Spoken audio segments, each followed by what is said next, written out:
YS Jaganmohan Reddy Visakha airport నుంచి జబ్బర్పేట బయలుదేరుతున్న దృశ్యాలు మనకు కనిపిస్తున్నాయి. మనం ప్రతిసారి చూస్తాం, సందర్భం ఏదైనా సరే రైతుల వ్యతలు తెలుసుకుని వారిని పరామర్శించడానికైనా, గిట్టుబాటు ధరకై ప్రభుత్వాన్ని ప్రశ్నించడానికి ఆయన బయటకు వచ్చినా, మామిడి రైతులకు గిట్టుబాటు ధర, మద్దతు ధర కోసం బయటకు వచ్చినా, ఏ సందర్భమైనా సరే ఆయన అభిమానులు విశేషంగా ఆయనకు స్వాగతం పలికే దృశ్యాలే మళ్ళీ రిపీట్ అవుతున్న పరిస్థితి మనం విశాఖలో చూస్తున్నాం. గతంలో కూడా చూసాం, మెడికల్ కాలేజీలను ప్రైవేట్ పరం చేయడానికి పూనుకున్న ప్రభుత్వాన్ని ప్రశ్నించడానికి కూడా ఆయన విశాఖ వచ్చారు. ప్రస్తుతం ఇది ఒక ప్రత్యేక సందర్భం. గల్లంతైన మత్స్యకార కుటుంబాలని ఆయన పరామర్శించడానికి వస్తూ ఉన్నారు. సో ఆయన బయటికి వస్తే ప్రభుత్వంలో కదలిక వస్తుంది అనేది రుజువులతో సహా మనం చూస్తున్న పరిస్థితి మనకు కనిపిస్తోంది. ఇప్పటివరకు పెండింగ్లో ఉంచిన మత్స్యకారులకు ఈ వేట నిషేధ భృతిని కూడా ప్రభుత్వం హుటాహుటిన విడుదల చేసిన దృశ్యాలు మనకు కనిపిస్తూ ఉన్నాయి.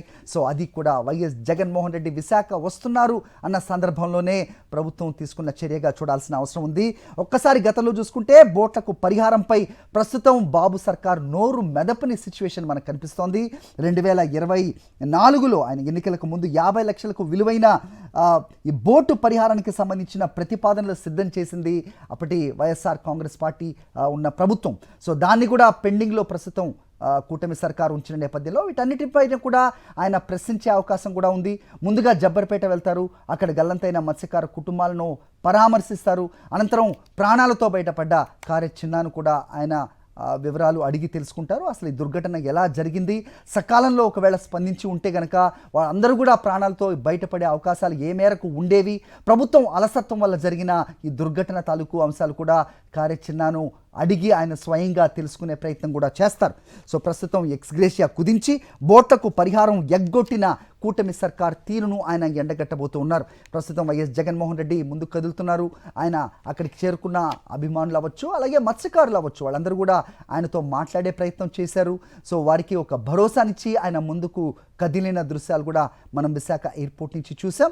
పెద్ద ఎత్తున ఇంతకుముందు గతంలో కూడా చూడని విధంగా కూడా ఇసుకేస్తే రాలనంతగా వైఎస్ జగన్మోహన్ రెడ్డి అభిమానులు అవ్వచ్చు, పార్టీ శ్రేణులు కూడా కదలి వచ్చారు, ఆయనకు ఘన స్వాగతం పలికారు. నిజంగా వైఎస్ జగన్మోహన్ రెడ్డి బయట అడుగు పెడితేనే ప్రభుత్వంలో కదలిక వస్తుందా అనే రీతిన ప్రస్తుతం పరిస్థితులు తయారైన నేపథ్యంలో ఆయన ఏ సందర్భంలో అయినా ఎవరికి కష్టం వచ్చినా, అది రైతులు అవ్వచ్చు, బడుగు బలహీన వర్గాలు అవ్వచ్చు, పోలీసు ఆంక్షలతో ఆకృత్యాలకు పాల్పడుతున్న ప్రభుత్వ తీరును ఎండగట్టడానికి అవ్వచ్చు, వైఎస్ జగన్మోహన్ రెడ్డి బయటకు వస్తే ప్రభుత్వంలో కదలిక వస్తుంది అనేది ఖచ్చితంగా నిదర్శనంగా కనిపిస్తోంది. పలు సందర్భాలు ప్రస్తుతం అదే తాలూకు సిచ్యువేషన్ కూడా కనిపిస్తోంది. విశాఖలో వైఎస్ జగన్ ఇవాళ పర్యటిస్తూ ఉన్నారు. బోట్ ప్రమాదంలో గల్లంతైన మత్స్యకారుల కుటుంబాలను పరామర్శించి వారికి ధైర్యం చెప్పబోతూ ఉన్నారు వైఎస్ జగన్మోహన్ రెడ్డి. గతంలో మనం చూసాం, 5 లక్షలుగా ఉన్న పరిహారాన్ని 10 లక్షలకు పెంచింది కూడా వైఎస్ జగన్మోహన్ రెడ్డి అంటూ మత్స్యకారులు గుర్తు చేసుకుంటూ ఉన్నారు.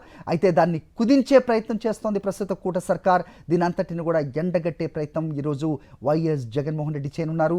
మాజీ ముఖ్యమంత్రి, వైఎస్ఆర్సీపీ అధినేత వైఎస్ జగన్మోహన్ రెడ్డి ప్రస్తుతం జబ్బర్పేట వెళ్తూ ఉన్నారు. అవి తాలూకు దృశ్యాలు మనకు కనిపిస్తున్నాయి. దారి పొడవునా వినతి పత్రాలు అందించటం, వారి బాధలను వైఎస్ జగన్మోహన్ రెడ్డి దృష్టికి తీసుకెళ్లటం చాలా రివాజ్గా మనకు కనిపిస్తూ ఉంటుంది.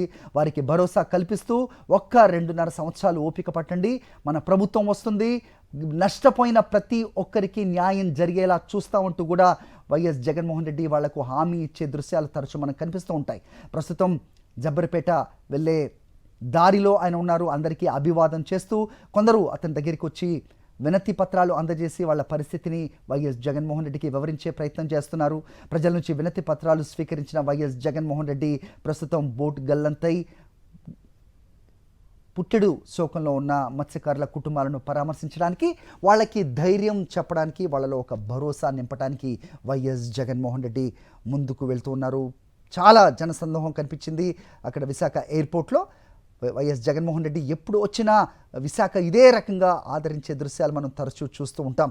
వైఎస్ జగన్ రాకతో విశాఖలో భారీగా వైఎస్ఆర్ అభిమానులు, అలాగే పార్టీ నేతలు, కార్యకర్తలు, ప్రజలు పెద్ద ఎత్తున తరలి వచ్చారు, ఆయనకు స్వాగతం పలికారు.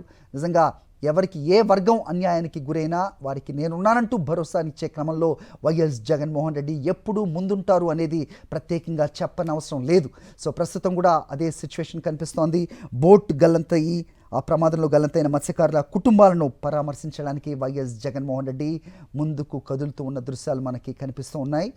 సో నేతలందరూ కూడా అక్కడికి వచ్చారు. మాజీ మంత్రి గుడివాడ అమర్నాథ్ అవ్వచ్చు, కేకే రాజు, మిగతా నేతలు కూడా వైఎస్ జగన్మోహన్ రెడ్డికి స్వాగతం పలికిన వారిలో ఉన్నారు. పెద్ద ఎత్తున ప్రజలు కూడా అక్కడికి వచ్చారు. సో ముఖ్యంగా మత్స్యకారులు వాళ్ళ వినతి పత్రాలు ఆయనకు అందించే ప్రయత్నం అయితే చేస్తూ ఉన్నారు. వాళ్ళకి జరుగుతున్న అన్యాయాన్ని, ముఖ్యంగా మత్స్యకారులందరినీ కూడా ఒక ఓటు బ్యాంకుగానే కేవలం ఎలక్షన్లప్పుడు మాత్రమే ఉపయోగించుకునే కూటమి సర్కార్ తీరును మత్స్యకార కుటుంబాలు గర్హిస్తూ ఉన్నాయి, ఖండిస్తూ ఉన్న సిచ్యువేషన్. సో ప్రస్తుతం వైఎస్ జగన్మోహన్ రెడ్డి రాకతో వారికి న్యాయం జరుగుతుంది అంటూ కూడా వాళ్ళందరూ ఆశగా ఎదురు చూస్తున్నారు. సో గల్లంతైన ఈ బోట్ ప్రమాదంలో గల్లంతైన మత్స్యకార కుటుంబాలను కాసేపట్లోనే ఆయన స్వయంగా వెళ్ళి వారితో మాట్లాడతారు, పరామర్శిస్తారు, వాళ్ళకి ధైర్యం చెబుతారు, వాళ్ళలో భరోసా నింపే ప్రయత్నం చేస్తున్నారు మాజీ ముఖ్యమంత్రి వైఎస్ జగన్మోహన్ రెడ్డి.